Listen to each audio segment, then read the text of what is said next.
আসসালামু আলাইকুম। Bike doctor আশরাফুলের পক্ষ থেকে আন্তরিক শুভেচ্ছা অভিনন্দন। বাইকে সেলফ দেওয়ার পর কী কারণে এরকম সাউন্ড করে সেই বিষয়গুলো নিয়ে আলোচনা শেয়ার করব আপনাদের মাঝে। মূলত বাইকটি সেলফ মোটরের সমস্যা। সেলফ মোটরের ভেতরে কার্বন থাকে, কার্বন নষ্ট হওয়ার কারণে এই রকম সাউন্ড করে।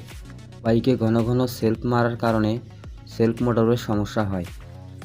সকালবেলা বাইক সেলফ মারিয়ে স্টার্ট করলেও সেলফের মোটরের সমস্যা হয় ও ব্যাটারিরও সমস্যা হয়। এই জন্য আমরা নতুন মোটর লাগিয়ে দিতেছি। নতুন মোটর লাগানোর পর আমরা আবার টেস্ট করে আপনাদের দেখাবো। আমাদের এখন যে লেটেস্ট বাইকগুলো আসতেছে এগুলোতে কার্বন লাগে মোটর ঠিক হয় না।